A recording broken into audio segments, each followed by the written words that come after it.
2000 ஆண்டுகளுக்கு முன்பு எழுதப்பட்ட பழந்தமிழ் இலக்கியமான புறநானூற்றில் இந்த நிலம் தமிழகம் என்று அழைக்கப்படுகிறது. அதற்கு பிறகு எழுதப்பட்ட சிலப்பதிகாரத்தில் இந்த நிலம் தமிழ்நாடு என்று அழைக்கப்படுகிறது. 11ஆம் நூற்றாண்டில் தொல்காப்பியத்திற்கு உரை எழுதுகிற போது வரலாறு என்பது கடந்த காலத்தை சேமித்து வைக்கிற ஏடு அல்ல, அது நிகழ்காலத்துக்கான வழித்தடமும் எதிர்காலத்துக்கான உயிர் தொடர்பும் என்று பதிவு செய்கிறார் ஹிட்லர். 3 வேளை சாப்பிட வேண்டாம், பசிச்சா மட்டும் சாப்பிடுங்க. இதைத்தான் எங்கள் அவை சொன்னால் பசித்து புசின்னு. இதைத்தான் எங்கள் வள்ளுவன் சொன்னா மருந்தன வேண்டாமாம் யாக்கைக்கு அருந்தியது அச்சது போட்டி உண்ணினா. அந்த வரலாறு தானே இன்றைக்கு மருத்துவமாக இங்கே கடத்தப்பட்டிருக்கிறது என்று சொன்னால் எங்களுடைய வரலாறு மிக சரியாக இங்கே கடத்தப்பட்டிருக்கிறது என்று பதிவு செய்கிறேன். வரலாறு என்பதில் தேர்ச்சி பெறாத எந்த ஒரு இனமும் எழுச்சி பெற முடியாது என்று பதிவு செய்கிறார் புரட்சியாளர் லெனின். வரலாற்றை படிக்காதவனால் வரலாற்றை படைக்க முடியாது என்று பதிவு செய்கிறார் புரட்சியாளர் அம்பேத்கர். வரலாற்றை மறந்துவிட்ட இனம் இறந்துவிட்ட பிணம் என்று பதிவு செய்கிறான் ஒரு அறிஞர். வரலாறு என்பது கடந்த காலத்தை சேமித்து வைக்கிற ஏடு அல்ல, அது நிகழ்காலத்துக்கான வழித்தடமும் எதிர்காலத்துக்கான உயிர் தொடர்பும் என்று பதிவு செய்கிறார் ஹிட்லர். அப்படியானால் நாம் நிகழ்காலத்தில் குனிந்து கடந்த காலத்தை தேடுவது எதிர்காலத்தில் நிமிர்ந்து நிற்பதற்காகத்தான். இந்த அவையில் அவர்கள் முன்வைத்த எல்லா கேள்விகளுக்கும் நான் பதில் சொல்ல வேண்டும் என்று நினைக்கிறேன். அதற்கு முன்பு ஒரு சிறிய செய்தியையும் இங்கே நினைவூட்ட வேண்டும் என்று நினைக்கிறேன். ஒருவேளை நம் கைகளுக்கு வரலாறு சரியாக வந்து சேராமல் இருந்திருந்தால் நாம் இன்றைக்கு வாழ்ந்து கொண்டிருக்கிற இந்த நிலப்பரப்பு மெட்ராஸ் மாகாணமாக இருந்திருக்கலாம், சென்னை மாகாணமாக இருந்திருக்கலாம், சென்னை ராஜதானியாக இருந்திருக்கலாம். ஆனால் இந்த மாநிலத்திற்கு தமிழ்நாடு என்று பெயர் வைக்கப்பட்டிருக்கிறது என்று சொன்னால் வரலாறு மிகச்சரியாக நம்மிடம் வந்து சேர்ந்திருக்கிறது. காரணம், 2000 ஆண்டுகளுக்கு முன்பு எழுதப்பட்ட பழந்தமிழ் இலக்கியமான புறநானூற்றில் இந்த நிலம் தமிழகம் என்று அழைக்கப்படுகிறது. அதற்கு பிறகு எழுதப்பட்ட சிலப்பதிகாரத்தில் இந்த நிலம் தமிழ்நாடு என்று அழைக்கப்படுகிறது. 11ஆம் நூற்றாண்டில் தொல்காப்பியத்திற்கு உரை எழுதுகிற போது குழப்பமில்லாத கேள்வியும் அதற்கு தெளிவான பதிலும் எப்படி இருக்க வேண்டும் என்று பேசுகிற போது நும் நாடு எது எனும் கேள்விக்கு தமிழ்நாடு என்று பதில் சொல்வது போல் என்ற உவமை பயன்படுத்தப்பட்டிருக்கிறது. சென்ற நூற்றாண்டில் வாழ்ந்த நம்முடைய எட்டயபுரத்து எழுச்சி கவிஞன் பாரதி கல்வி சிறந்த தமிழ்நாடு கம்பன் பிறந்த தமிழ்நாடு என்றும் செந்தமிழ்நாடு எனும் போதினிலே என்றும் பாடினார். இந்த வரலாறுகள் எல்லாம் மிகச்சரியாக நம்மிடம் வந்து சேர்ந்ததால் தான் நம்முடைய மாநிலத்திற்கு தமிழ்நாடு என்ற பெயர் கிடைத்திருக்கிறது என்று நான் சொல்லவில்லை. தமிழ்நாட்டிற்கு தமிழ்நாடு என்று பெயர் வைத்த போது சட்டப்பேரவையில் பேரறிஞர் அண்ணா பதிவு செய்த செய்திகள் இவையெல்லாம். அப்படியானால் வரலாறு மிகச் சரியாக கடத்தப்பட்டதால் மிகச் சரியாக பெயர் பெற்ற மாநிலத்தின் மக்கள் நாம் எப்படி சொல்வது வரலாறு நம் கைகளில் சரியாக வந்து சேரவில்லை? பிறகு சொன்னாங்க வரலாறு என்பது வெறும் பெருமை பேசுவதாக இருக்கிறது என்று. ஆனால் அன்பு உறவுகளே, வரலாறு என்பது பெருமை பேசுவதற்கானதல்ல. வரலாறு என்பது தடுப்புகளை தடவி பார்த்து தவறுகளை திருத்திக் கொள்வதற்கானது. வரலாறு என்பது பீட்சிக் கொள்வதற்கானதல்ல, நம்மை நாமே ஒரு முறை தேர்ச்சிக் கொள்வதற்கானது. அப்படிப்பட்டதுதான் வரலாறு. அடுத்து சொன்னாங்க வரலாறு பெருமை பேசுகிறது, இல்லை என்றால் இனவெறியை தூண்டுகிறது என்று சொன்னார்கள். அன்பு உறவுகளே, ஹிட்லர் தங்களை எப்படியெல்லாம் கொடுமைப்படுத்தினார் என்பதை தங்கள் மக்களுக்கு சொல்வதற்காக ஹாலோகாஸ்ட் மியூசியம் என்று உருவாக்கி வைத்திருக்கிறார்கள். அது இனவெறியை தூண்டுவதற்காக அல்ல, நம்முடைய இனம் இப்படித்தான் அழிக்கப்பட்டது என்பதை வளரும் தலைமுறை பிள்ளைகளுக்கு அவர்கள் சொல்லிக் கொடுப்பதற்காக வைத்திருக்கிறார்கள். ஹாலோகாஸ்ட் மியூசியம் எப்படி இன வெறி இல்லையோ அதுபோலதான் தஞ்சையிலே இருக்கிற முள்ளிவாய்க்கால் முற்றம் இன வெறியின் நினைவிடம் அல்ல, அது எங்கள் இனம் எப்படிப்பட்ட பேரழிவை சந்தித்தது என்பதை வருங்கால பிள்ளைகள் தெரிந்து கொள்ள வேண்டும் என்பதற்காக நாங்கள் எழுப்பி இருக்கிறோம். அப்படியானால் வரலாறு என்பது பெருமை பேசுவதற்கானதும் அல்ல, அது இனவெறியை தூண்டுவதற்குமானது அல்ல என்று என் முதல் வாதத்தை முன்வைக்கிறேன். அடுத்து சொன்னாங்க இன்றைக்கு வரலாற்றில் யாருக்குமே தெளிவே இல்லை, வரலாற்றில் தெளிவு இல்லாதவர்களாக நாம் மாறிக்கொண்டிருக்கிறோம் அப்படிங்கிற கேள்வியை முன்வச்சாங்க. ஒரு அழகான பழமொழி உண்டு. சிங்கம் தன்னுடைய வரலாற்றை எழுத கற்றுக்கொள்ளும் வரை வேட்டைக்காரன் என்ன எழுதுகிறானோ அதுதான் வரலாறாக இருக்கும் அப்படின்னு சொல்லுவாங்க.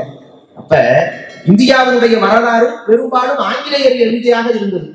அந்த வரலாற்றை பொறுத்தவரை வேலூரில் நடந்தது கழகம். ஒரு காலத்தில் வேலூர் கழகம் என்று சொல்லி இருந்தால் இங்கே இருந்தவர்கள் எல்லாம் அமைதியாக கேட்டுக் கொண்டிருப்பார்கள். ஆனால் இன்றைக்கு நான் வேலூர் கழகம் என்று சொன்னால் இந்த கூட்டத்திலிருந்து ஒருவர் எழுந்து அது வேலூர் கழகம் அல்ல, வேலூர் புரட்சி என்று சொன்னார்.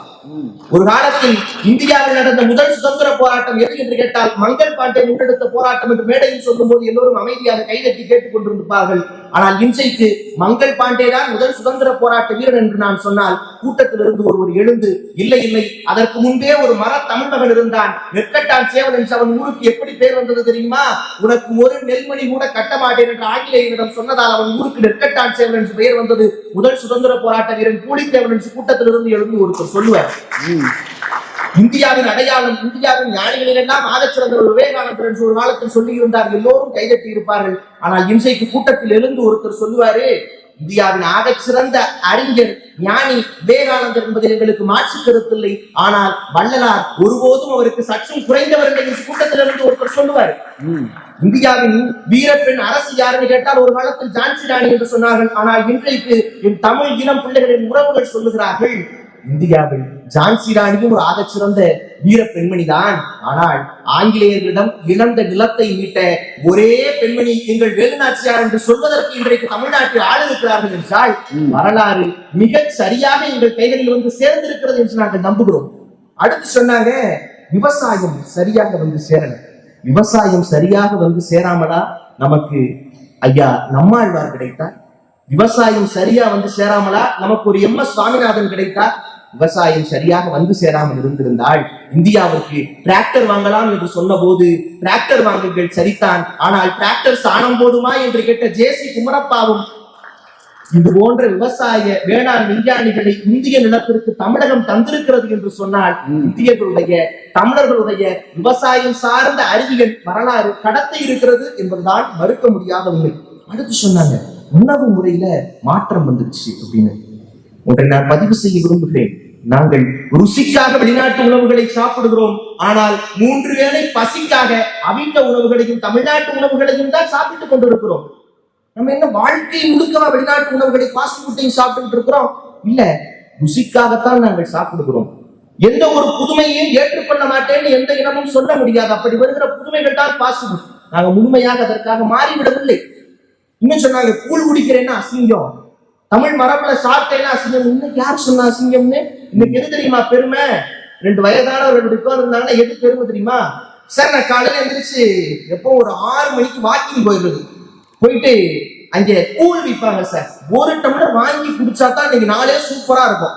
அதுக்கப்புறம் அப்படியே நடந்து போனோம்னா இங்க கீரை இருக்கும், அதை வாங்கிட்டு போயிடுறது. வீட்டுல சமைச்சு காலையில கீரை சாப்பிடுறது.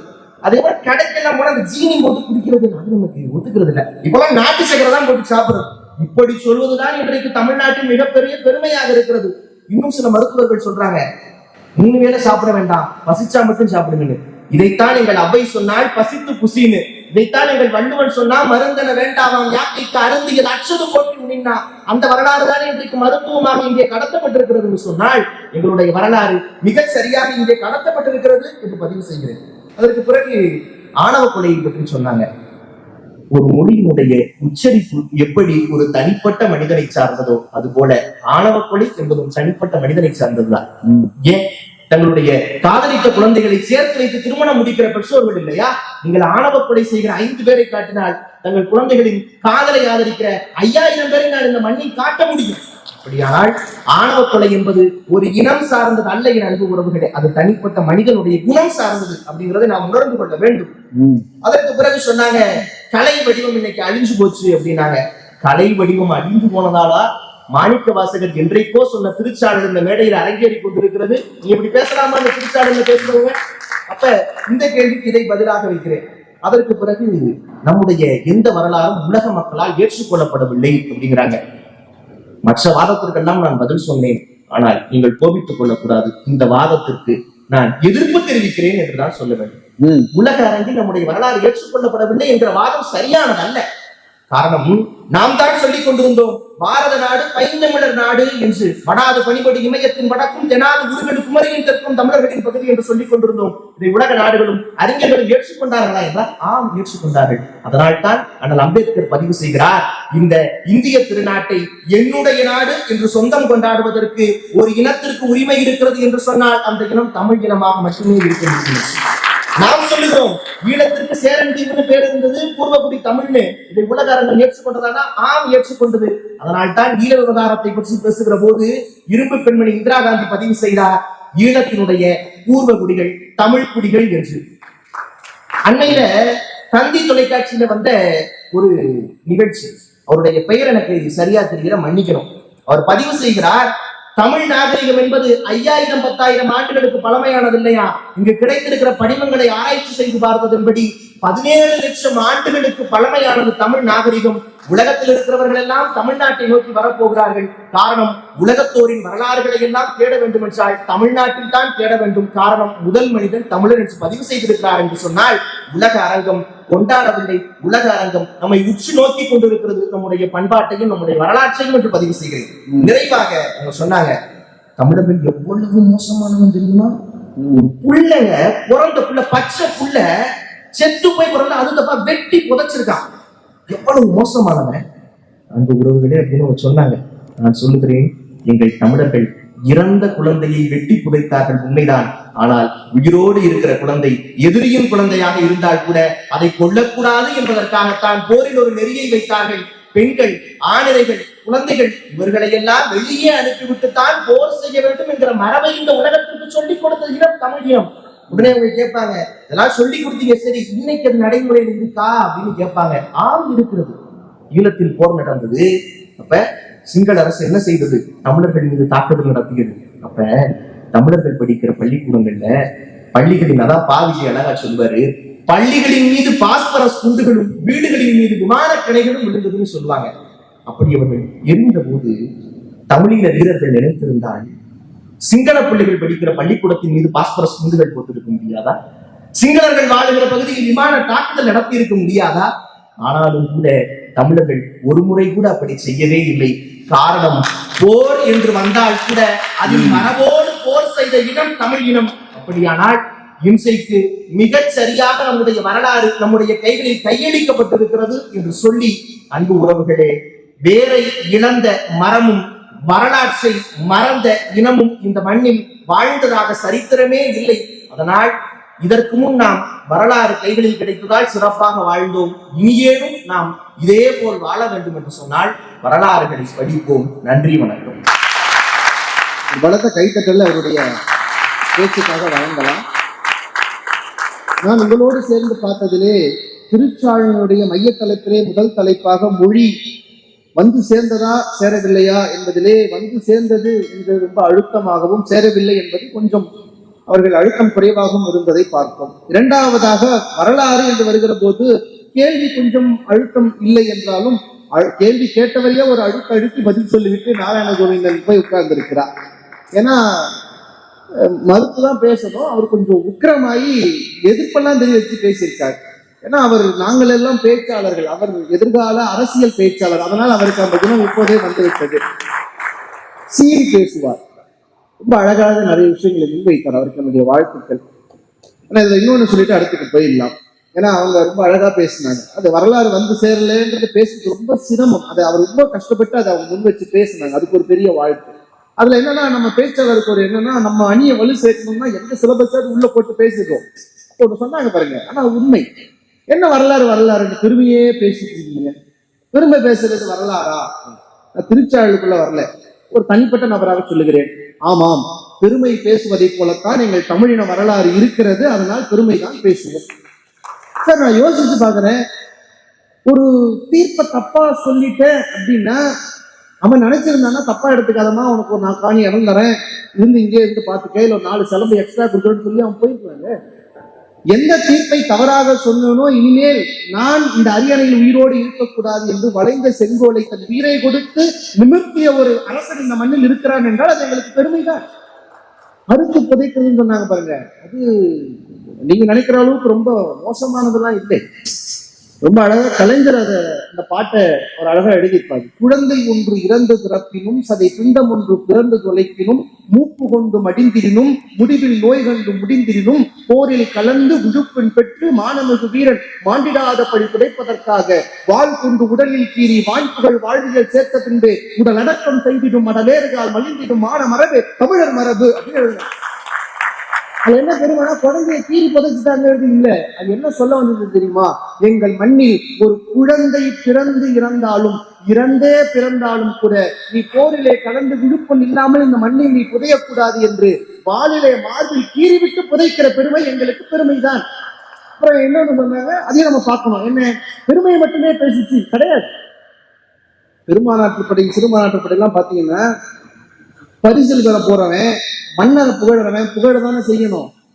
படிச்சு பாருங்க, புகழல என்ன பண்றான், என்ன போர் செஞ்சு அதுல எனக்கு நீ செல்வம் கொடுக்குற, நீ போர் பண்ண நாடு எப்படி இருக்கு தெரியுமா, நீ பாட்டு போர் பண்ணிட்டு வந்து உட்காந்துட்டு அரண்மனையில போய் திரும்பி போய் பாத்தியா அந்த நாடு எப்படி இருக்குன்ட்டு. எதிரி நாட்டு கோட்டையை உடைத்து கொளுத்திட்டாங்க. தேர் ஓடுகிற வீதிகளை கழுதை கொண்டு பூட்டி எள்ளுச்செடிகளை விதைத்து விட்டார்கள். மக்கள் குடிக்கிற குளத்திலே யானைகளை இறக்கி கலைக்கி விட்டார்கள். இப்படி ஒரு போர் செய்து இந்த போரிலே கிடைக்கிற பொருளை நீ எனக்கு கொடுக்கணும், அதை நான் வாங்கணுமா, எதுக்கே இந்த போர் என்று ஆளுகிற மன்னனை கூட ஒரு சாதாரண புலவன் கேள்வி கேட்பதாகத்தான் தமிழ் சமுதாயத்தின் வரலாறு இருக்கிறது என்பதை இந்த நேரத்தில் நாம் யோசித்து பார்க்கிறோம். வரலாறுக்கு அடுத்து நம்ம பார்க்க போற முக்கியமானது சமயம்.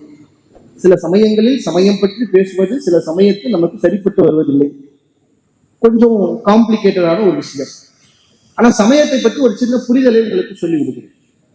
சமயம் என்கிற சொல்லே தமிழிலே ரொம்ப அழகான ஒரு சொல். அதுக்கே சமயம்னு பேர் வந்து தெரியுமா? சமை என்கிற வேர்ச்சொல்லிலே இருந்து வந்தது சமயம் என்கிற சொல். பாருங்க, வீட்டுல இருக்கிற காய்கறி மிளகு பூண்டு இதெல்லாம் போட்டு பக்குவப்படுத்தி உணவாக மாற்றினால் அதற்கு பெயர் சமையல். நம்ம வீட்டிலே ஒரு குட்டி பொண்ணு இருப்பா, 10, 12, 13 வயசாச்சுன்னா அவ சடங்கு வந்து பக்குவம் அடைஞ்சிட்டா அவளை சமைந்தாள் என்று சொல்வார்கள். சமை என்றால் தமிழிலே பக்குவம் என்ற அர்த்தம்.